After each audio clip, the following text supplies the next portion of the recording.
తీర్పు తీర్చుచున్నాడు. 8వ వచనం, దేవా లెమ్ము, భూమికి తీర్పు తీర్చు, అన్య దేవులందరూ నీకే స్వాస్థ్యముగా ముందురు. దేవుని యొక్క న్యాయం తప్పక అది నిలిచే ఉంది.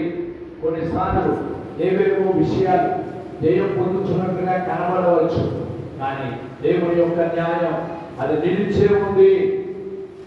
దేవుడు న్యాయవంతుడు. ఆయన అద్భుతమైన ఉన్నతమైన న్యాయం. ఏమిటైన న్యాయం అంటే అన్య జనులందరూ కూడా దేవునికి స్వాస్థ్యం అవ్వడం.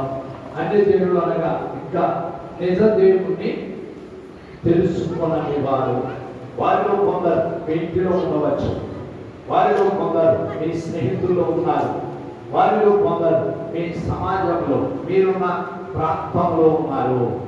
ప్రభువు సన్నిధిలో ఎవరైతే ఆయనకు స్వాస్థ్యముగా ఉన్నామో మనము మిగిలిన వారు కూడా ఆయనకు స్వాస్థ్యం అవ్వాలి అనే ప్రార్థనతో ఆసక్తితో మనము ముందుకు సాగాలి.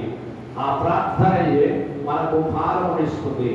ఇతరులను దేవుని స్వాస్థ్యముగా నిలిచేటట్లుగా చేయడం అనేది, ఇతరులను కూడా దేవునికి స్వాస్థ్యముగా చేయడం అనేది.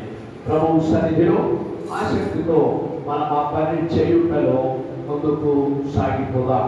రాజుల రాజు, ప్రభువుల ప్రభువు,